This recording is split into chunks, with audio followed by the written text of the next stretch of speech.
रहीम, अस्सलाम वालेकुम। जियो न्यूज़ पर आप देख रहे हैं आपस की बात और मैं हूं मुनीब फारूक। मुल्क के अंदर इस वक्त एक हुकूमत मौजूद है, ये कोलैबोरेशन है, मुख्तलिफ पार्टीज़ का एक कोलिशन गवर्नमेंट मौजूद है, लेकिन सवालात बहुत अहम हैं और चैलेंजेस बहुत बड़े। जी हाँ, आज की तारीख में जब आप देख सकते हैं कि डॉलर की उड़ान ऐसी है कि मुल्क की तारीख के अंदर इस वक्त सबसे हाई रेट पर है रुपये डॉलर की जो पैरिटी है, और इसी तरह से पाकिस्तान के जो स्टॉक एक्सचेंज है उसमें शदीद मंदी का रुझान है। ये वो इम्पैक्ट है जो कि आम पाकिस्तानी भी फील कर सकता है और एक अनसर्टनिटी की कैफियत पाकिस्तान के अंदर मौजूद है। वज़ीर-ए-आज़म पाकिस्तान जनाब शहबाज शरीफ साहब कुछ दिन पहले लंदन तशरीफ़ ले गए, एक मुलाकात हुई मियाँ नवाज शरीफ साहब के साथ, अपनी कोर टीम के साथ।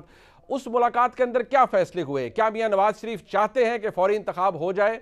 क्या शहबाज शरीफ साहब ज़ाती तौर पर खुद चाहते हैं कि फौरी इंतखाब हो जाए? कौन सा इत्तेहादी ऐसा है जो कि इस मामले में रुकावट पैदा कर रहा है, या कौन ये चाहता है कि नहीं फौरी इंतखाब नहीं होना चाहिए, पेट्रोल प्राइसेस भी नहीं बढ़नी चाहिए, हुकूमत को यह गैर मकबूल फैसला नहीं लेना चाहिए? लेकिन अगर ऐसे ही चलता रहा तो ये मुल्क की इकॉनमी को किस बुरी तरह से ब्लीड करता रहेगा। ये एक ऐसी प्रेडिक्शन है जो कि शायद it could be anybody's guess. हर बंदा जो मईशत की थोड़ी भी समझ रखता है वो यही कह रहा है कि मुल्क के लिए अच्छा नहीं है।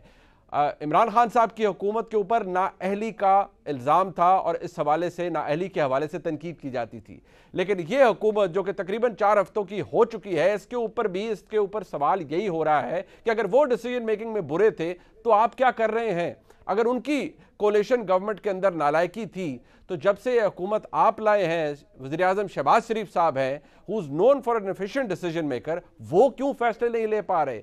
क्या ये हुकूमत भी सियासी मामलात को प्रायोरिटाइज कर रही है और जो असल प्रिंसिपल्ड फैसले हैं वो नहीं कर पा रही है? लंदन के अंदर उस मुलाकात के अंदर क्या हुआ, मियां नवाज शरीफ साहब का सेंटिमेंट हवाले से क्या है, ये जानने के लिए हम चलते हैं। हमारे साथ मौजूद हैं लंदन इसहाक डार साहब, साबिक वज़ीर ख़ज़ाना है, और इसहाक डार साहब knows how to fix the economy. बहुत से लोग इनकी तरीक़ा कार पर तनकीद भी करते रहे, बट एक फ़ैक्ट ये है कि इसहाक डार साहब ने बहुत बुरे मुआशी हालात को भी पाकिस्तान के अंदर रिकवरी आई, ऑल्दो उनके मुखालफिन आज भी कहते हैं कि वो बड़ा गलत तरीका था जिस तरह से डॉलर को कंट्रोल किया गया, but that's a separate debate. आज लोगों के जहनों में कुछ सवालात हैं, मैं इसहाक डार साहब से करना चाहूँगा। डार साहब बहुत शुक्रिया, आपने अपना वक्त दिया। सबसे पहले इसहाक डार साहब ये फरमाइएगा, you are part of the core team, आप मियां नवाज शरीफ साहब के साथ होते हैं इन एवरी मीटिंग।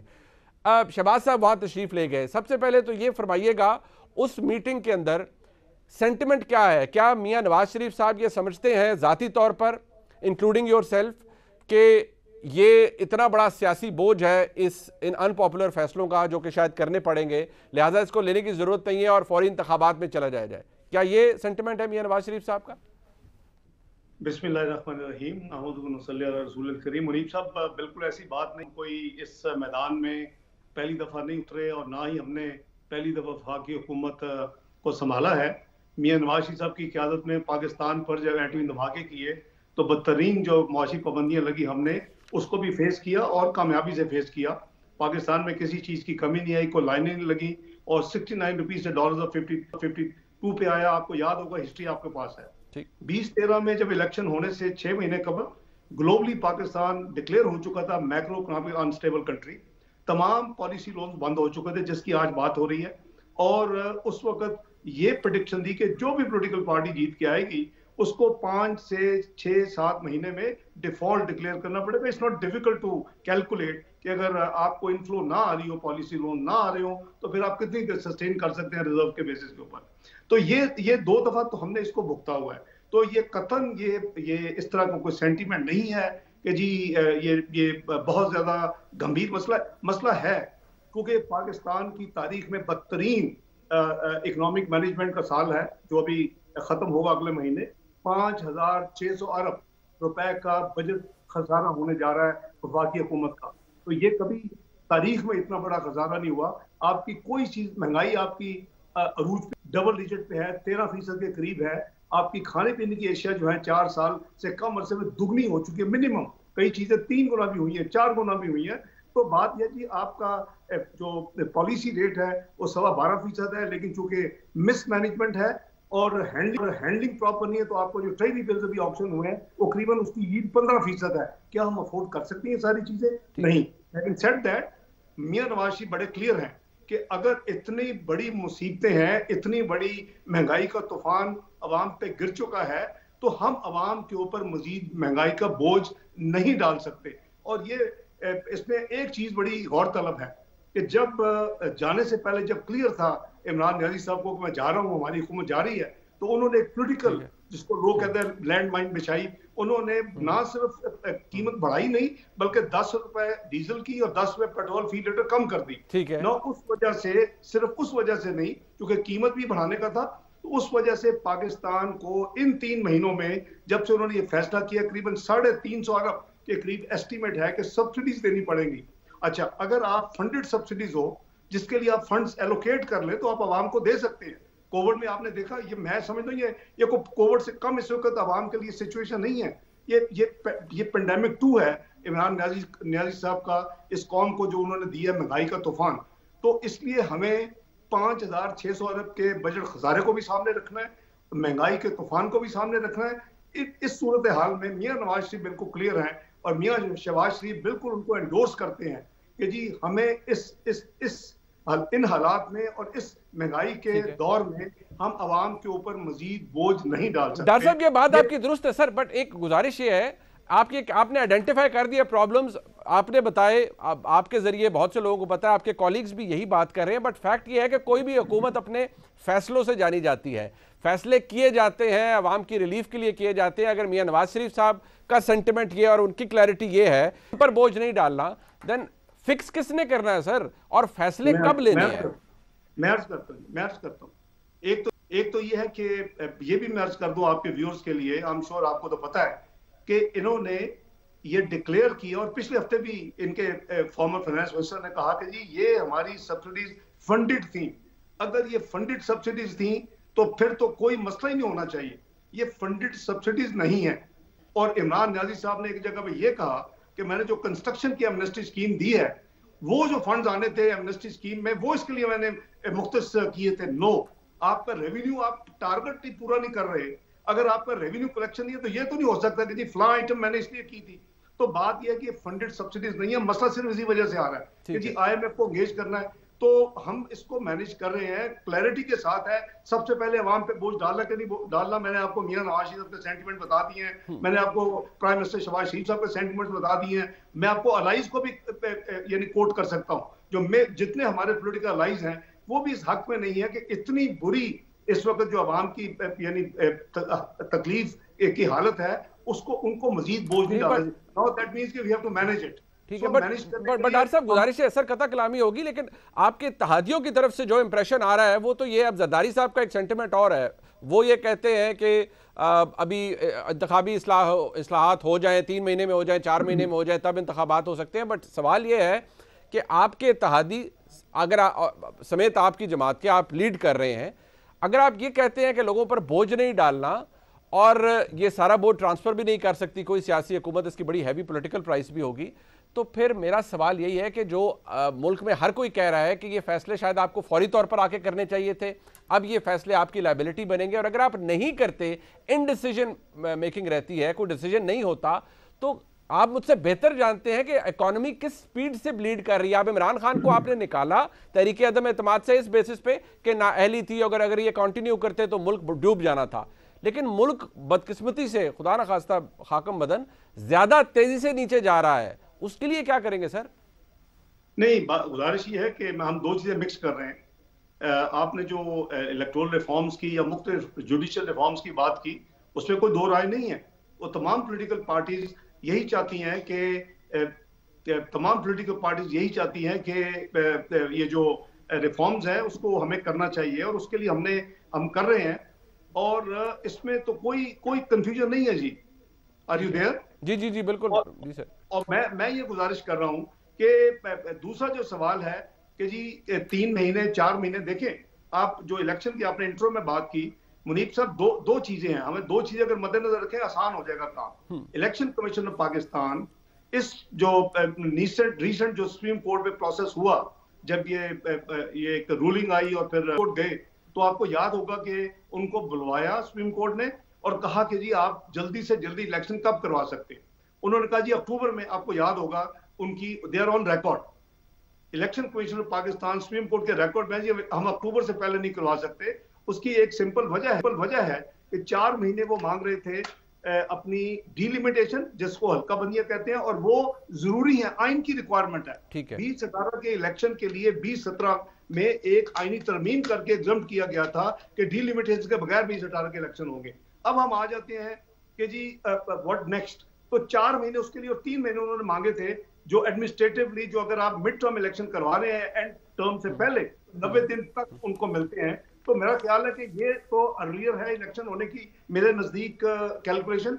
जो आपकी आउटर लिमिट है वो अगस्त 23 में टर्म खत्म होती है, तो उसके 60 दिन के अंदर है, क्योंकि टर्म होती है फिर 90 दिन, ये 60 दिन है। तो मेरा ख्याल है कि ये जो बहस है कि जी हम इस देखें, हमने जैसे आपने कहा कि ये प्रॉब्लम्स थे, इसीलिए हमने इनके खिलाफ अदम एतमाद किया और इन प्रॉब्लम्स को, हमने इस चैलेंज को कबूल किया।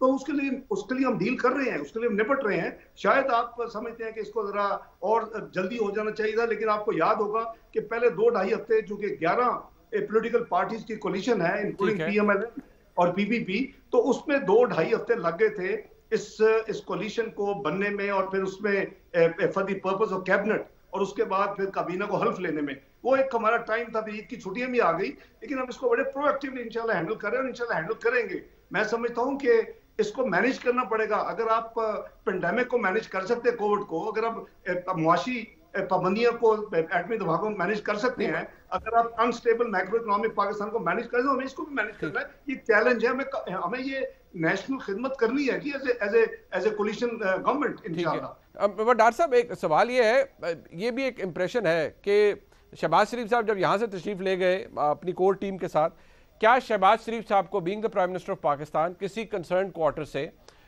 किसी मुक्तदर हल्के से ऐसा कोई मैसेज पास ऑन हुआ है या इंप्रेशन मिला है कि फौरी इंतखाबात करवा दिए जाएं, इकनॉमिक मैस बहुत बड़ा है, ये मुल्क किसी भी पॉलिटिकल अनसर्टेनिटी का मुतहम्मिल नहीं हो सकता, और यही बात उन्होंने मियां नवाज शरीफ साहब के सामने सोलिसिट की हो कि उनको कोई ऐसा पैगाम मिला है?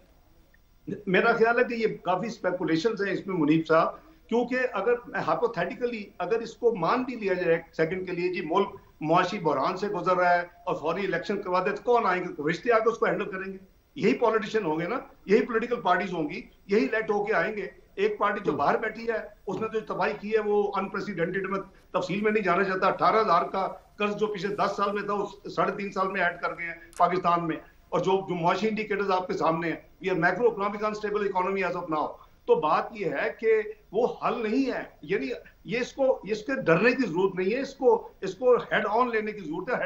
हेड ऑन ले रही है हमारी इस वक्त जो पॉलिटिकल पार्टीज की पोजीशन है, वो इस पे काम कर रही है। इंशाल्लाह आपको नजर आएगा कि आने वाले दिनों में, हफ्तों में इंशाल्लाह इस पे। डॉक्टर साहब, I am being a common Pakistani sir, मैं भी बहुत होपफुल हूं, मैं भी दुआ करता हूं अपने मुल्क के लिए कि मुल्क में पॉलिटिकल अनसर्टेनिटी भी खत्म हो, इकोनॉमिक सर्टेनिटी और स्टेबिलिटी आए। लेकिन लोग एक्सपेक्ट ये कर रहे हैं, और आपके इस इंटरव्यू के जरिए क्या पाकिस्तान में रहने वाला आम शहरी ये उम्मीद आपसे लगा सकता है इस कोलिशन गवर्नमेंट से, जिसके वज़ीर आज़म शहबाज शरीफ साहब हैं, जो कि मुस्लिम लीग नून के सदर हैं, और मियां नवाज शरीफ साहब कायद हैं मुस्लिम लीग नून के, कि क्या डॉलर रुपी पैरिटी बेहतर होगी, डॉलर का कदर कम होगी आने वाले दिनों के अंदर, जैसे आप कंट्रोल कर लिया करते थे, ऐसा ही कुछ होगा सर? मैं समझता हूं कि हमारा रुपया जो है वो इस वक्त अंडर वैल्यूड है। ये एक नफ्सियाती जो एक असर होता है, वो एक पैनिक है, और इसमें हमें प्रोएक्टिव हमारी ड्यूटी है, और इंशाल्लाह ड्यूटी परफॉर्म हो रही है और इंशाल्लाह होगी। मैं समझता हूं कि ये बहुत आर्टिफिशियल रेट है। ये मैं बल्कि आपके प्रोग्राम के जरिए अपील करूंगा तमाम मुहिब्बे वतन पाकिस्तानियों से, और जो लोग इसमें डील करते हैं, एक्सचेंज कंपनीज, इंटरबैंक में जो प्लेयर्स हैं, कि वो इसको एक अपॉर्चुनिटी मत बनाए, मुल्क का सोचे, और इंशाल्लाह इसकी जो ट्रू वैल्यू है ये 160-70 से ज्यादा नहीं है इस वक्त, और ये इसको नीचे आना चाहिए। वंस इंडिकेटर्स आपके ठीक होंगे, डायरेक्शन ठीक होगी, फिर मैं ऐसी बात नहीं कर रहा जो माजी में हुआ नहीं।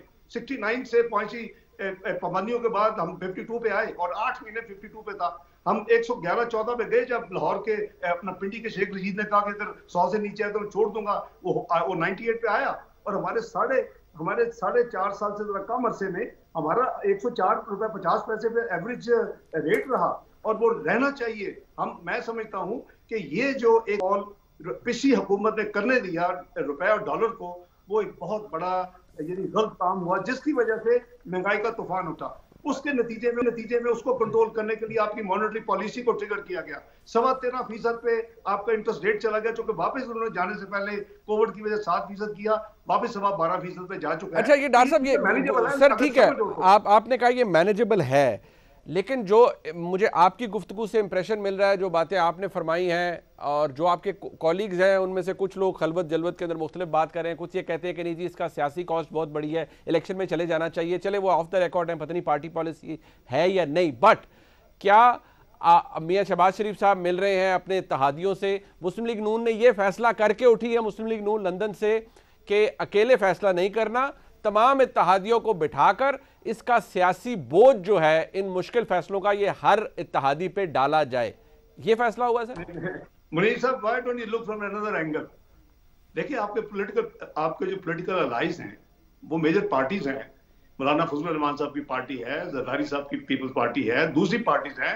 आपके जो why don't you look from another angle कि ये अच्छी बात नहीं कि जहां जितनी जो ब्लीडिंग हो चुकी है, जो इकोनॉमी को तबाही करके हमारे इमरान नियाजी साहब छोड़ गए हैं, वो जो मियां नवाज शरीफ ने जो सारी ब्रीफिंग दी, उन्होंने कहा जी बात ये है कि ये सारे का सारा आप मेहरबानी करके अपने अलाइज को दें, उनको भी पता होना चाहिए हर चीज का, उनको शेयर करें और उसके बाद हम कलेक्टिव इसको इंशाल्लाह हैंडल करेंगे, इसको हम चैलेंज के तौर पर कबूल करें। तो बेसिकली ये है जी नटशेल। तो ये तो अच्छी बात है ना कि आप ये तो नहीं कर सकते कि जी आप चूंकि सिंगल लार्जेस्ट पार्टी हैं और आप बैठ के अकेले फैसला कर रहे हो, हमारा प्राइम मिनिस्टर है, तो ये तो मॉरली भी मुनीब साहब हमारा फर्ज है कि हम उनको हर चीज दिखाएं। आई सी सर, मैं आपके एंगल की रिस्पेक्ट करता हूं, but somehow being a journalist, मैं इसको जारी बात है थोड़ा सा हम उसको क्रिटिकली एवेल्युएट करते हैं, कोई भी हुकूमत हो और उसकी डिसीजन मेकिंग हो, हम आपकी हुकूमत या गुज़िश्ता हुकूमत हो क्रिटिकली एवेल्युएट करते हैं, but again for a common Pakistani, सागडार साहब मैं आपसे पूछ रहा हूँ सर कि आपको लगता है कि जिस भी इकोनॉमिक मेस में है आप, फ्रॉम इंटरेस्ट पॉलिसी रेट से लेकर डॉलर रुपी पैरिटी है, आपका खसारा है, सब कुछ है, मुझे आम आदमी को क्या लगे कि ये हुकूमत कंट्रोल करने जा रही है या eight the end of the day ये होगा कि इलेक्शंस कॉल हो जाएंगे और निगरान हुकूमत ही आके तमाम अनपॉपुलर फैसले करेगी? नहीं जी, इंशाल्लाह इसको पूरी कोशिश हम सबका फर्ज है बहैसियत पाकिस्तानी और इस मखलूत हुकूमत का भी, और मुस्लिम लीग नून उसमें बिलीव करती है कि जब हमने माजी में मुश्किल तरीन फेजेस को हैंडल किया है 1998-99 में और फिर 2013-2014 में, उसी तरह हमें इसको हेड ऑन लेना पड़ेगा। और ये देखें, किसी ने तो लेना है ना, तो ये तो नहीं है कि केयर टेकर कोई इंपोर्टेड होंगे तो वो आगे करके फिर चले जाएंगे। होते तो नॉर्मली केयर टेकर इंपोर्टेड रहे हैं, लेकिन होने नहीं चाहिए। हमें पाकिस्तान है, हमारा मुल्क है, ये इस कौम का फ्यूचर है जनरेशंस का, तो हमें ये हेड ऑन लेना है, तबाही करके चलेंगे। खान साहब उसको ठीक करना हम सबका फर्ज है, उसके लिए हम इंशाल्लाह will do our best. Allah के फजल से आपको डिसअपॉइंट नहीं करेंगे जी। I am taking this opportunity time and again सागडार साहब, बट अगेन वो मेरी जो अंदर का फास्टिडियस है एज अ जर्नलिस्ट वो सेटिस्फाइड नहीं हो रहा। ये जो इलेक्शन के हवाले से सर एक अगेन स्पेकुलेशन है, since I have got the opportunity I have you with me in the programme, Muslim League Noon के कायद मियां नवाज शरीफ साहब की सोच क्या है? इलेक्शन 2023 में होने चाहिए, रिमेनिंग टाइम पूरा होना चाहिए या नहीं, जब कुछ चीजें फिक्स हो जाएं तो किसी भी वक्त हो जाए? नहीं, बेसिकली फ्रैंकली मियां साहब बहुत क्लियर है जी कि ये फैसला जो है, ये हमारी जो कोलिशन बनी है जिसने मिलके, हम तो अकेले नहीं निकाल सकते थे, इमरान नियाजी साहब की हुकूमत को नहीं गिरा सकते थे, तो ये सबका कॉमन जिम्मेदारी भी और प्रोगेटिव भी है कि वो इकट्ठा फैसला करें और जब वो मुनासिब समझे। लेकिन ये नहीं है कि इससे खौफ करके, ये इससे डर के कि इतने बड़े इस वक्त मॉन्स्टर खड़े हैं सामने इकोनॉमिक, इसको घबरा के कहें जी हम छोड़ते हैं और केयर टेकर आके इसको संभाल लें और फिर हम कहेंगे नो, ये नहीं है मियां नवाज शरीफ साहब का। उन्होंने हमेशा बड़े बड़े दिलेराना फैसले किए हैं, उनकी सोच अभी भी यही है और मियां शहबाज शरीफ साहब as prime minister is fully glued to this ideology. तो मैं समझता हूँ कि इंशाल्लाह आने वाला वक्त जो है वो पाकिस्तान के लिए इंशाल्लाह हर दिन बेहतर साबित होगा। बहुत शुक्रिया जनाब इसहाक डार हमारे साथ मौजूद थे। डार साहब ने किया हमें अपना, एक ब्रेक के बाद हम जब वापस आएंगे आजम नज़ीर तारड़ साहब हमारे साथ मौजूद होंगे, फेडरल लॉ मिनिस्टर हैं। इलेक्शन रिफॉर्म्स की बहुत बात हुई और हुकूमत चाहती भी इलेक्शन रिफॉर्म्स करे, कहाँ पहुँचे हैं इलेक्शन रिफॉर्म्स, क्योंकि ये एक बहुत बड़ी रुकावट है नए इंतखाबात में, उसके हवाले से क्या काम हो रहा है और अगर इलेक्शन रिफॉर्म्स जल्दी हो सकते हैं तो फिर शायद इंतखाबात भी जल्दी हो सकते हैं। इसके ऊपर भी बात करेंगे तारड़ साहब से। एक ब्रेक के बाद हमारे साथ रहिए।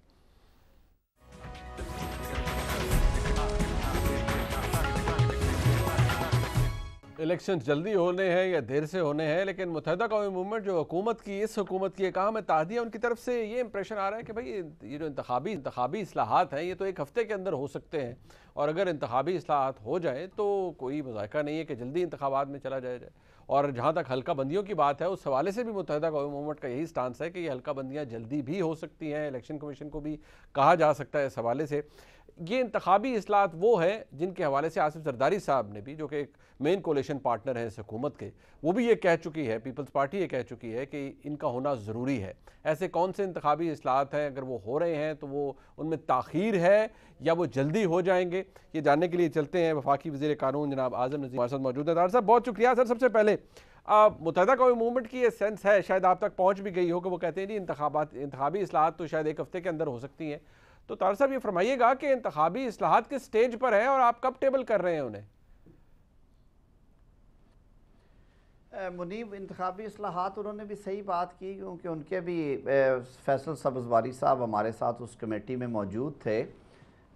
आपको याद होगा कि जब एक पैकेज दिया गया था पिछली हुकूमत की तरफ से और कौमी असम्बली में उसे जल्दी जल्दी पास करवाया गया, और फिर जब वो सेनेट में आया तो उसे स्टैंडिंग कमेटी को भिजवाया गया। तो स्टैंडिंग कमेटी को हेड कर रहे थे ताज हैदर साहब। ये वही कमेटी है जिसमें आज़म सवाती साहब और हमारे भाई फवाद चौधरी साहब की तलखी हो गई थी इलेक्शन कमीशन के अरकान के बारे में, और फिर चीज़ें ख़राब हुई।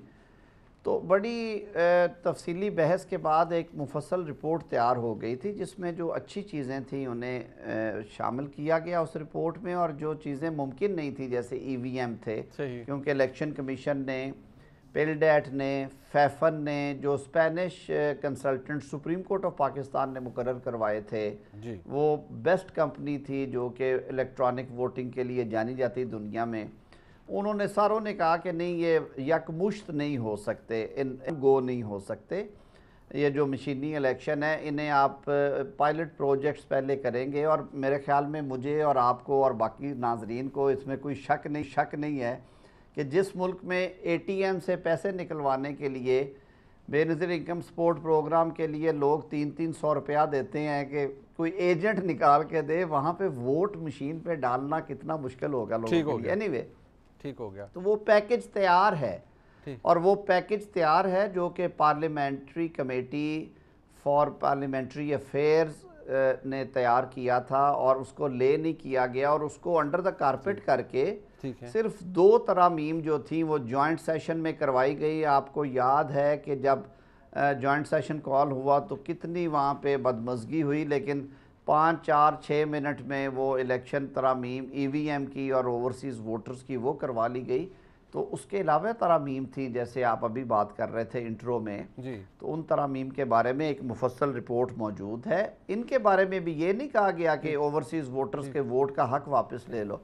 कहा यह गया कि ये बहुत रिस्की है कि उन्हें वन गो में ऑन बोर्ड करके उनके इंटरनेट पे इंतखाबात करा दिए जाए, जबकि सारे टेक्निकल लोग और इलेक्शन कमीशन ये कह रहा है ये मुमकिन नहीं है। ठीक है, तो उन्हें मेरे ख्याल में पायलट के, हमने कहा था कि ये पायलट प्रोजेक्ट्स करें। बता साहब, वो तो आप जैसे दुरुस्त फरमा रहे हैं सर, वो आप दुरुस्त फरमा रहे हैं, वो तो खैर फवाद चौधरी साहब ने भी रिकॉर्ड पे आप दुरुस्त फरमा रहे हैं, उन्होंने भी खैर कह दिया कि ओवरसीज़ पाकिस्तानियों का भी वो आपने दुरुस्त फरमाया, उसमें भी इशू है। EVM के हवाले से आपने खुद कहा वो भी एक इशू है। बट इनको अगर निकाल दिया जाए सर, तो ये फरमाइएगा सर कि कौन सी ऐसी इंतखाबी तरमीम है जिनको MQM समझती है कि वो एक हफ्ते में हो सकती हैं, तब्दीली आ सकती है, वो कौन सी तरमीम है, और उनके हवाले से अगर कोई रिपोर्ट मौजूद है तो वो ले कब होगा सर? मुनीब, वो रिपोर्ट वो सही कहते हैं MQM वाले भी, इसलिए कि उनकी रिप्रेजेंटेशन थी और हमने उसे बड़े गौर से सुना। उसमें मसलन एक तरमीम हुकूमत ने उस वक्त दी थी कि हल्का बंदियाँ जो हैं वो आबादी की बजाय वोटों पे कर दी जाएं। उस पर आईने पाकिस्तान बहुत क्लियर है कि हल्का बंदी वोट्स पे होगी। हमने कहा कि यह तरमीम दुरुस्त नहीं है। ठीक है, इसी तरह वो कंप्यूटराइज्ड जो वोटर लिस्टें थी कि जी आप नादरा का रिकॉर्ड उठाएं और उससे कर दें। भाई बात ये है कि जब मैंने शनाख्ती कार्ड बनवाया 10 साल पहले, मैं रहता था गिज़र में, वो जो गिलगित बल्तिस्तान का आखिरी ज़िला है, और 6 साल पहले मैं कराची या लाहौर मुंतकिल हो गया और मेरी जॉब है यहाँ पे और मैं यहाँ पे काम करता हूँ और मुझे घर पहुँचने में 4 दिन लगते हैं। मैं गरीब आदमी, मेरी 18-20 हज़ार तनख्वाह है, तो मुझे वोट से महरूम तो ना करें। तो उसमें हमने कहा कि नहीं, ये उसकी चॉइस होनी चाहिए कि वो जहाँ पे वोट रखना चाहता है आर्जी या मुस्तकिल वो करे, और बहुत सारी चीज़ें। मेरे ख्याल में अगर हफ्ता नहीं है तो वो इतनी गलत बात नहीं की MQM ने, क्योंकि वो सारी रिपोर्ट तैयार शुदा है और उस पर सारी पार्टीज़ का कंसेंसस था समेत PTI के। ठीक है, लेकिन उसे अंडर द कारपेट किया गया। सिर्फ EVM, क्योंकि खान साहब के सुई फंस गई थी EVM पे, तो इसलिए उसको बाकी सारी चीज़ों को मौखर कर दिया गया। राइट। मेरे ख्याल में वो तैयार रिपोर्ट है, वो जब ले की जाएगी कौमी असम्बली में, तो कौमी असम्बली को हफ्ता 10 दिन ही चाहिए, फिर सेनेट तो और सर ये कब ले कर दी जाएगी, आपको क्या लग रहा है सर, कब तक ले होगा कौमी असम्बली में? देखिए, हमारे तो वैसे ही आपको याद है कि जब हमने अदम एतमाद की तहरीक थी और जब इवन सुप्रीम कोर्ट ने भी पूछा, तो शहबाज शरीफ साहब और बिलावल भुट्टो जरदारी साहब ने कोर्ट रूम नंबर 1 में, शायद आप भी उस दिन थे या आपकी टीम के लोग होंगे, मैं तो आई वॉज देयर, तो उन्होंने कहा कि जी हमारे लिए 2 मेजर कंसर्न्स हैं। हम इलेक्टोरल रिफॉर्म्स करना चाहते हैं और इकॉनमी इस हद तक कोशिश करेंगे कि कम से कम वो इतना फिक्स हो जाए कि वो 3 महीने वाली जो विंडो है, ठीक है, उसके लिए तो कुछ चाय पानी का इंतज़ाम हो इस मुल्क के लिए। ठीक हो गया। तो उसको सामने रखते हुए तैयारी हमारी है। अगर हमें coalition partners, ministry of law and justice और पार्लियामेंट्री अफेयर्स को, 2 मिनिस्ट्रीज़ हैं जो इन्वॉल्व है इसमें, हमें अगर वो कल गो देते हैं कि आप ये टेबल करें, तो बिल्कुल वो सही कहते हैं, ये 15-20 दिन का काम है, इससे आगे का नहीं। बहुत शुक्रिया जनाब आज़म नज़ीर तारिक मौजूद थे, फेडरल लॉ मिनिस्टर। ज़्यादा लंबा काम नहीं है अगर इत्तेहादियों के साथ इस हवाले से कंसेंसस पैदा हो जाए। प्रोग्राम में एक ब्रेक शामिल करते हैं। जनाब अंसार भाई साहब हमारे साथ मौजूद होंगे। सियासी तज्ज़िये की अहमियत है आज इस हुकूमत जो के सामने जो चैलेंजेस हैं, उसमें फ़ैसला, मुतवक्का फ़ैसला क्या हो सकता है, हुकूमत के ऊपर दबाव अगर है तो कहाँ से? एक ब्रेक के बाद हमारे साथ रहिएगा।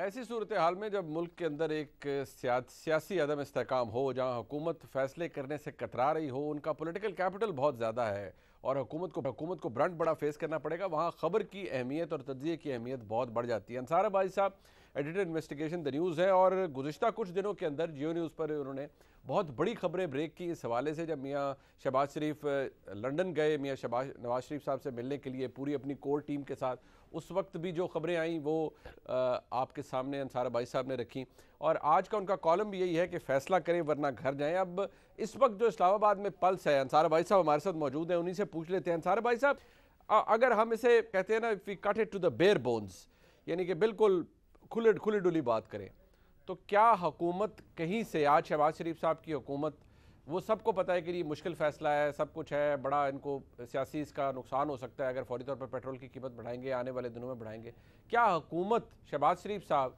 किसी से एश्योरेंस मांग रहे हैं कि हमें भी वही मदद या सपोर्ट दीजिए जो कि आप पहले दिया करते थे, ताकि हम तगड़े होकर कोई फ़ैसले कर सकें? देखें, मेरे पास वैसे इस किस्म की इन्फॉर्मेशन तो नहीं है, लेकिन मुझे इतना पता है कि मेरा ख्याल है कि अगर कोई इस किस्म की सपोर्ट देना भी चाहे, तो अगर फ़र्ज़ करें, ज़ाहिर है अगर हम रेफ़र करें इस्टेब्लिशमेंट की तरफ, जिनकी ज़ाहिर है बहुत बड़ी सपोर्ट थी इमरान खान साहब को, लेकिन मैं ओवरऑल आपको बताऊं कि मेरी असेसमेंट ये है कि बहुत मुश्किल है कि मुझे बड़ा क्लियरली नज़र आ रहा है कि इलेक्शंस हो जाएंगे सितंबर या अक्टूबर में, और गवर्नमेंट अगर ये अभी ये डिज़ोल्व नहीं करते नेशनल असम्बली को, तो इनको हर हाल में जुलाई या अगस्त में डिज़ोल्व करनी पड़ेगी। और मैं जो देख रहा हूँ, मुझे जो लग रहा है जिस किस्म की, बिकॉज़ आप जो पेट्रोल महंगा करना चाह रहे हैं, आपको जो सब्सिडी को विड्रॉ करना है, उसकी प्राइस बहुत हैवी है, और वो प्राइस जिस तरह राना सनाउल्लाह साहब ने कहा कि जी सिर्फ हम अकेले नहीं वो बर्दाश्त कर सकते, एक अगर ये हो कि जितने भी अलाइज़ हैं वो सब एग्री करें तो इसके ऊपर फिर हम इस किस्म का डिसीजन ले सकते हैं। लेकिन मसला ये है कि इस चीज़ के लिए तो नवाज शरीफ साहब भी तैयार नहीं है, इस चीज़ के लिए जरदारी साहब तैयार नहीं है, इस चीज़ के लिए मौलाना फजल रहमान साहब तैयार नहीं है।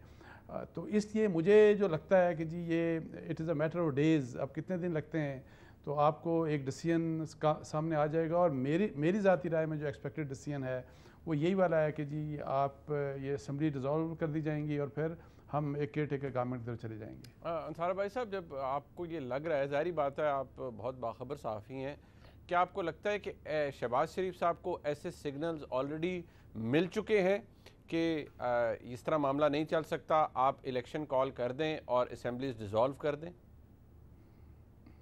देखें, शहबाज शरीफ साहब, मैं आपको बताऊं कि जब भी आए थे शहबाज शरीफ साहब और मिफ्ताह इस्माइल जो हैं, वो इस बारे में क्लियर थे कि जी हम मतलब है कि अगर पेट्रोल महंगा कर देते हैं तो हम बहुत सी चीज़ों को कंट्रोल कर सकते हैं। उनका ये भी ख्याल था कि उतनी सीरियस इम्प्लिकेशन नहीं होंगी जितनी जनरली एक फील किया जा रहा है। और फिर उन्होंने स्टेट बैंक से भी ये स्टडी करवा लिया कि कितनी महंगाई होगी मतलब आइंदा आने वाले दिनों में। लेकिन मैं आपको बताऊं कि पहले हो सकता है, जिस वक्त आपको पता है कि ये अदम एतमाद आई और फिर उसके बाद इत्तेहादी देवर टॉकिंग ऑफ कि जी नेक्स्ट ईयर अगस्त 2023 में इलेक्शन होंगे, लेकिन अब ये ऐसी चीज़ नहीं है बिकॉज कुछ ऐसी डेवलपमेंट्स हुई हैं कि जिसकी वजह से मैं आपको कह रहा हूँ कि इनको भी पता है कि मैक्सिमम लंबा खींचा तो हम सितंबर या अक्टूबर के वक्त ये भी इलेक्शन देख रहे हैं, उससे आगे जाना मेरा ख्याल है मुमकिन नहीं है। और इसकी मैं आपको बताऊँ कि सबसे ज़्यादा इन्फॉर्मेशन मैं आपको यही बताऊँ कि जो किस वजह से ये इंडिसाइसिवनेस है, किस वजह से मतलब है कि अब वेवर्ड है ये इत्तेहादी गवर्नमेंट, तो इसका सबसे ज़्यादा जिस बंदे के पास इंफॉर्मेशन है वो शहबाज शरीफ साहब ही हैं because is the prime minister of Pakistan. उनके पास आपको पता है कि हर किस्म की मशवरा आता है, हर किस्म की कंसल्टेशन होती है, हर किस्म के लोग उनसे कांटेक्ट करते हैं। तो वो जो पहले वाला एतमाद था वो एतमाद रहा नहीं। लेकिन अगर फ़र्ज़ करें कि ये चलाना भी चाहें तो हमने अभी देख लिया कि शहबाज शरीफ साहब के हाथ पाँव बंधे हुए हैं और इनका डिसीजन, कोई भी मेजर डिसीजन जो होगा वो डिपेंडेंट है नवाज शरीफ साहब के ऊपर, जरदारी साहब के ऊपर, मौलाना फजल रहमान साहब के ऊपर, बल्कि छोटे से छोटा इत्तेहादी जो 2-3 मेंबर भी हों, अदरवाइज़ इनकी गवर्नमेंट ही चली जाएगी। सो इसलिए अभी हालात इनको भी पता है इस बात का कि हालात हमारे ठीक नहीं है। इलेक्शन आपने अगर पेट्रोल विड्रॉ कर ली सब्सिडी तो उसके बाद जिस किस्म का रिएक्शन आएगा तो उसके लिए अगर सबसाइड करने के लिए आपको वही वाली बात है 1-1.5 साल चाहिए अगर पूरी टर्म, तो वो टर्म इनको भी नज़र नहीं आती। सबको पता है कि वो टर्म अब पूरी की पूरी इनको यानी कि आपके तज्ज़िये और इन्फॉर्मेशन के मुताबिक ये जो 1 साल 1.5 साल की बातें ऐसा कुछ नहीं है और इलेक्शन बहुत भी दूर हुए तो सितंबर अक्टूबर में करवाने पड़ जाएंगे। टुवर्ड्स द एंड अंसार भाई साहब, एक फैक्टर इमरान खान साहब का है, वो जलसे कर रहे हैं, बड़े जलसे होते हैं और ये बात मैं हमेशा कहता हूँ, लोगों को किसी को अच्छी लगती है किसी को नहीं, कि लोग उनके साथ जुड़ते हैं, उनके जलसों में लोग आते हैं और वो एक नैरेटिव बनाने में बहुत कामयाबी रखते हैं। क्या जो हालात इस वक्त बन रहे हैं और जिन सिग्नल्स की हम बात कर रहे हैं, इमरान खान साहब के प्रेशर वाला फैक्टर भी है या नहीं? मुल्क के मुआशी मामलात ही ऐसे हैं कि ये ऐसे सिलसिला चल नहीं सकता और नया फ्रेश मैंडेट ही चाहिए। देखें, मेरा ख्याल है कि दोनों चीज़ें इसके ऊपर सिर्फ एक फैक्टर नहीं है, लेकिन इमरान खान साहब का फैक्टर बड़ा इंपॉर्टेंट है। इसमें कोई शक नहीं कि इमरान खान साहब के जो जलसे हो रहे हैं या उनकी जो फॉलोइंग है या उनकी जो पॉपुलैरिटी है वो पहले से बड़ी है। अब कितनी बड़ी है और ये कितना वो रिटेन कर पाएंगे कि नहीं कर पाएंगे उसके बारे में हम श्योर नहीं है। और ये भी बात कि वो जो चीज़ सेल कर रहे हैं, मतलब जो नैरेटिव है वो सच के ऊपर, सच की उसकी बुनियाद सच है या नहीं, इस बहस में नहीं पढ़ रहे, लेकिन एनी आओ वो चीज़ सेल कर रहे हैं। उनकी जो नैरेटिव वो दे रहे हैं वो लोग उसको बाय कर रहे हैं और इसका प्रेशर डेफिनेटली है। और मैं आपको बताऊं कि इस गवर्नमेंट को भी अगर वो ये कहते हैं कि पेट्रोल महंगा करते हैं, आपको पता है कि फिर इमरान खान साहब के पास कितना ज़बरदस्त एक कैंपेन आ जाएगी। वो तो मज़ीद नैरेटिव इनके अगेंस्ट, मतलब इनको तो बिल्कुल अगेंस्ट द बॉल पुश कर देंगे। सो ये सारी चीज़ें इनको पता हैं और इसके साथ साथ और दूसरी साइड के ऊपर भी बिल्कुल डेफिनेटली देखें एक प्रेशर है। और इसीलिए देखें कि with every passing day Imran Khan साहब जो हदें हैं वो हदें मजीद एक्सटेंड करते जा रहे हैं, मतलब बजाय इसके कि वो लिमिट करें वो मजीद आगे बढ़ते जा रहे हैं। अच्छा, अंसार भाई साहब एक बात है सर, ये ज़रा बताइएगा, क्योंकि आप जो ये मामलात बन रहे हैं, ज़ाहिर बात है आपके ताल्लुकात बीइंग अ सहाफ़ी हर जगह हैं। इमरान खान साहब ने रेड लाइंस क्रॉस भी की हैं और बड़ा, जिसे हम आमतौर पे कहते हैं, बड़ा फ्लैग्रेंट किस्म का डिसरिगार्ड उन्होंने दिखाया है टुवर्ड्स दी एस्टैब्लिशमेंट। जो बातें उन्होंने जलसों में पिछले दिनों की है, आपको लगता है कि इमरान खान साहब despite having cross those red lines, उनके पास स्टिल एक सॉफ्ट एंट्री है और कोई इशू नहीं है उनको, वो इलेक्शन लड़ेंगे, वो एक पॉपुलर नैरेटिव बनाएंगे और अगर जीत गए तो दोबारा इक़्तिदार में आ जाएंगे, नो प्रॉब्लम्स फॉर हिम? देखिए, मेरा ख्याल है कि जब हम इस तरह की चीज़ देखते हैं तो किसी इंडिविजुअल के बारे में तो मैं कमेंट नहीं कर सकता, लेकिन इंस्टीट्यूशंस की जो यादाश्त होती है वो ज़रा लंबी यादाश्त होती है, मैं आपको बताऊं। और हम बड़ा मुश्किल होता है कि जी आप उस चीज़ को हज़म करके तो उसको आप फिर भुला दें।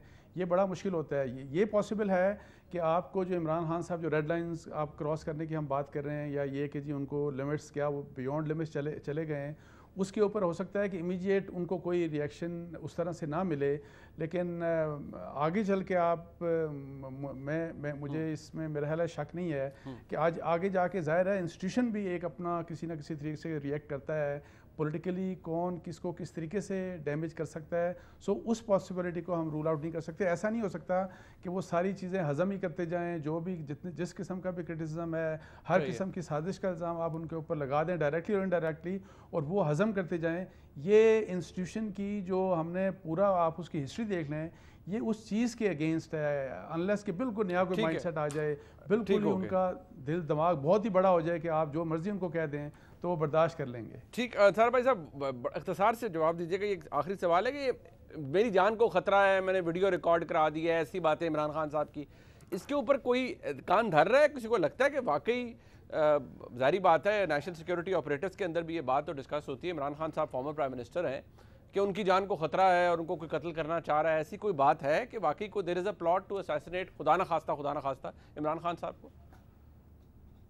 देखें, इसकी तो मैं आपको इतना बताऊं कि जो इमरान खान साहब बात करें, उनके जो करीब तरीन जो एसोसिएट्स हैं ना, जो बड़े बड़े लीडर हैं पीटीआई के, उनको भी नहीं पता कि किस वजह से वो ये कह रहे हैं। लेकिन एनी हाउ, अगर इमरान खान साहब ये बात कह रहे हैं तो इसको सीरियसली लेना चाहिए, बिकॉज आपको पता है कि एनी हाउ बहुत बड़े लीडर हैं पाकिस्तान के और उनकी बहुत बड़ी फॉलोइंग है, और अल्लाह ना करे कि अगर उनको कुछ होता है। लेकिन इतना मैं आपको बता दूं कि उनकी सेफ्टी और सिक्योरिटी के लिए गवर्नमेंट ने ये स्टेप्स लिए हैं। तो मेरी इत्तलात के मुताबिक गवर्नमेंट के अलावा इस्टेब्लिशमेंट की तरफ से भी यही कहा गया कि इनको बिल्कुल फुल प्रूफ और जितनी मैक्सिमम सिक्योरिटी जो पॉसिबल है इनको दी जाए। बहुत शुक्रिया जनाब अंसार भाई साहब हमारे साथ मौजूद थे। अगला सेगमेंट तैयार है जी, ब्रेक के बाद हमारे साथ रहिए।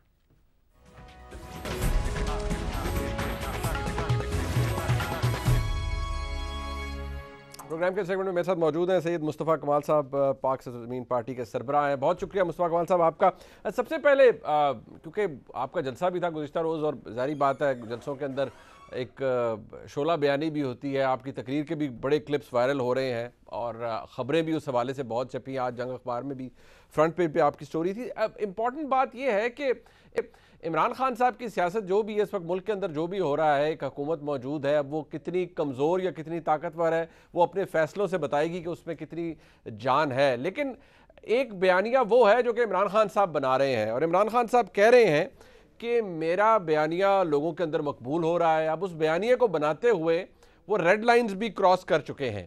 तो आपको लगता है कि इमरान खान साहब का बयानिया ओवरऑल उसमें इतनी जान ताकत है और लोग उसे एक्सेप्ट कर रहे हैं? देखिए, अगर इमरान खान साहब का बयानिया ठीक होता और एक्सेप्ट करने वाला होता तो मुनीब हम ख़ुद भी इमरान खान साहब की सपोर्ट कर रहे होते। इमरान खान साहब हमने जो कल जलसा किया, और आपके व्यूअर्स के लिए, जानने वालों के लिए, देखने वालों के लिए, कि ये ख़वातीन का जलसा था, सिर्फ ख़वातीन का जलसा था। उस ग्राउंड पे था जहाँ इमरान खान साहब आकर अब से 2 हफ्ते पहले वहाँ पर जलसा करके गए हैं, और भी पार्टियां जलसा करती हैं। कराची का सबसे बड़ा ग्राउंड है, तो हमने इतना बड़ा चैलेंज लिया कि हम उसको सिर्फ औरतों से भरें। तो अल्लाह का शुक्र है कि दुनिया ने देखा कि वो जलसा जो है कैसा हुआ। तो वो उसका मकसद क्या था? मकसद ये कि देखिए, कराची की अगर मैं बात करूँ, फिर मैं नेशनल पॉलिटिक्स की बात करता हूँ, कि कराची में हमने उनकी क्लिप्स को दिखाया कि उन्होंने क्या क्या वादे किए थे 2018 में इसी ग्राउंड पर खड़े होकर। अब जब वो दोबारा 4 साल के बाद वज़ीर आज़म से उतरने के बाद कराची आए हैं, तो अब वो कह रहे हैं कि उस सारी बातों को भूल जाओ, डिलीट कर दो अपनी मेमोरी से।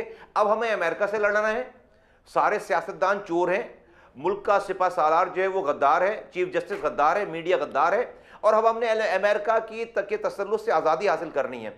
फॉर गॉड सेक, मतलब हम कहां से चलें, किस जगह शुरू करें? अभी चंद महीनों पहले आप अमेरिका से वापस आए थे वर्ल्ड कप जीतकर, डोनाल्ड ट्रंप से आपकी दोस्ती थी। आपके आने के बाद इंडिया ने जो है कश्मीर हड़प कर लिया। हम जो है यहाँ पर आपने उसका जवाब ये दिया कि हम रोजाना हर जुमे की ट्रैफिक रोक कर खड़े होंगे अपने मुल्क में। आफिया सिद्दीकी, पूरे अफगानिस्तान की जंग खत्म हो गई, सारे अफगानी तालिबान छूट गए, और सारे अमेरिकन फौजी छूट गए। नहीं छूटी तो कोई आफिया सिद्दीकी नहीं छूटी। आप आफिया सिद्दीकी तक की तो बात कर नहीं सके 4 सालों में। सही। तो अब हमें अमेरिका से जंग लड़नी, जो कि एक बहुत ही बेसलेस किस्म की बात है। तो मैं बिल्कुल ये क्या, और फिर जो उनका नैरेटिव है मुनीब, कि भाई सारे सियासतदान चोर हैं। अब मुझे बताइए, मैं ऐसी असेंबली पाकिस्तान में कब बनेगी कि जिसमें एक एक आदमी इमरान खान की पार्टी से ताल्लुक रखने वाला होगा। एक आदमी भी कोई और होगा जिसको किसी और ने वोट दे दिया, पीटीआई का नहीं है, तो वो अमर बिल मारूफ पे नहीं है। तो आप तो निजाम चला ही नहीं सकते मुल्क का, आप तो चला ही नहीं सकते। तो मैं समझता हूं कि बिल्कुल हम बंद गली में लेकर जाना चाह रहे हैं। तो आपको, हाँ, लोग कहते हैं भाई बड़े लोग आ रहे हैं जलसे में, बड़ी पॉपुलैरिटी है। आप यकीन करें कि भाई ये पॉपुलैरिटी देखकर आप जो है अगर अपना बयानिया नहीं, सच नहीं बोलेंगे तो बड़ी अजीब सी बात है। और हम जब 3 मार्च 2016 को कराची आए ना, तो अल्ताफ हुसैन साहब के साथ भी बहुत सारे लोग थे, हम सिर्फ 2 अफराद थे।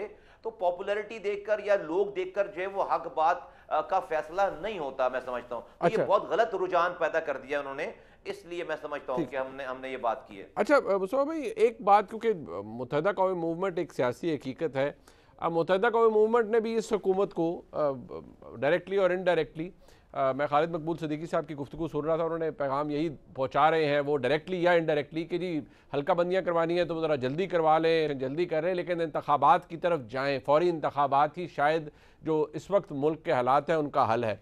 आप भी यही समझते हैं कि फौरी इंतखाबात ही हल है, या ये हुकूमत की कमज़ोरी है कि अगर वो मुश्किल फैसले नहीं दे पा रही? देखिए, मुत्तहिदा कौमी मूवमेंट की जो भी उनकी सियासत है उसको अगर उसको बेस बनाकर मुनीब, मैं और आप कोई फ़ैसला करेंगे, किसी नतीजे पे जाना चाहेंगे, तो हम जो है वो गलत नतीजे पे पहुंचेंगे, उसका कंक्लूजन गलत निकलेगा। क्योंकि मुत्तहिदा कौमी मूवमेंट आपको किसी भी वक्त कहीं भी किसी जगह भी सरप्राइज़ दे सकती है, क्योंकि उनके जो डिसीजन मेकिंग की बेसिस हैं वो किसी उसूल पर नहीं है, सही और गलत को बुनियाद बनाकर नहीं है। उनकी डिसीजन मेकिंग जो है वो फ़ायदे और नुकसान को बुनियाद बनाकर है। उनको जिस वक्त जिस घंटे में जहाँ फ़ायदा नज़र आएगा वो वहाँ की बात करेंगे, और उनको उसमें कोई हम आप जो है वो तज्जिए करते रह जाएंगे, और उन्होंने जो है वो इस काम को नहीं कर। तो मैं समझता हूँ कि मुत्तहिदा कौमी movement is totally on a failure. उनको अगर वो इमरान खान साहब के साथ आखिरी घंटे तक थे तो उनको फिर इमरान खान साहब के साथ खड़ा रहना था। अगर उन्हें छोड़ना था तो फिर वो 6 महीने पहले छोड़ते।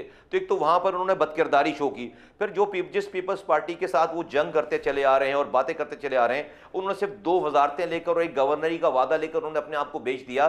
भाई लोकल गवर्नमेंट आइन में तरमीम मांगते, लोकल गवर्नमेंट के इख्तियारात और वसाइल को नीचे मांगते, तो आम आदमी का फायदा होता। मैं समझता बड़ा अच्छा उन्होंने कुछ एग्रीमेंट तो किया, बट क्या आप इसके, मुस्तफा भाई, क्या आप इस बात के हक में हैं? ठीक है, आप मुत्तहिदा कौमी मूवमेंट की सियासत पर तनकीद कर सकते हैं, वो आप पर कर सकते हैं, बट फैक्ट ये है कि वो ये कहते हैं कि जी हल्का बंदियाँ जल्दी करवा दें, इलेक्शन करवा दें। मैं आपकी राय पूछ रहा हूँ, आप भी ये चाहते हैं कि फौरी इलेक्शन ही मसले का हल है? क्योंकि मुत्तहिदा कौमी मूवमेंट का एक उनका स्टांस ये है कि जी हमसे 2018 में हमारी सीटें छीनी गई, 14 सीटें छीनी गई, अब क्योंकि हर कोई न्यूट्रल है तो अब वो हालात नहीं होंगे और मुत्तहिदा कौमी मूवमेंट ये रिक्लेम कर सकती है अपनी सीट्स कराची के अंदर। देखिए, एक तो जहाँ तक इलेक्शंस की बात है, बिल्कुल ये जो अपोजिशन आज हुकूमत में बैठी हुई है, यही अपोजिशन एक कहती चली आ रही है कि 2018 के इलेक्शंस जो है ठीक नहीं हुए, तो अगर अब वो हुकूमत में आकर बैठ गए हैं तो वो इलेक्शन जो है वो ठीक कैसे हो जाएंगे। तो यकीनन, और जो इस वक्त जो है वो एक बाज़ार सा जो है एक की कंडीशन है तमाम जगहों पे, तो मैं समझता हूँ कि बिल्कुल हम भी इस वाली बात का पहले भी मुतालबा कर चुके हैं और हम कह रहे हैं कि भाई हमें इलेक्शंस, फ्रेश इलेक्शंस पे हमें जाना चाहिए, नए मैंडेट्स पे जाना चाहिए। इस पुराने मैंडेट से जिसके ऊपर बहुत सारे क्वेश्चन मार्क हैं, इस मैंडेट पे जो है वो आप कोई सख्त फैसले नहीं कर सकते मुल्क में, और इतनी बड़ी कोalition लेकर तो आपको सख्त फैसले कर ही नहीं सकते। तो फ्रेश इलेक्शन के बगैर जो है वो ये मुल्क कभी जो है मैं नहीं समझता कि आप जो आपको टफ डिसीजन लेने हैं वो आप ले पाएंगे। ठीक, बहुत शुक्रिया जनाब। मुस्तफ़ा कमाल साहब हमारे साथ मौजूद थे। मुस्तफ़ा कमाल साहब का भी ये कहना है कि जब ऐसी कोalition हो तो टफ डिसीजन आप नहीं ले सकते, और at the end of the day हर एक ने इलेक्शन की तरफ ही जाना है, बट ये फैसला कब होगा, क्या होगा, हुकूमत अपने इत्तेहादियों से मिल रही है, आने वाले चंद दिन बहुत डिसाइसिव हो सकते हैं इस हवाले से। प्रोग्राम आपने देखा, ये देखने का बहुत शुक्रिया। खुदा हाफिज़।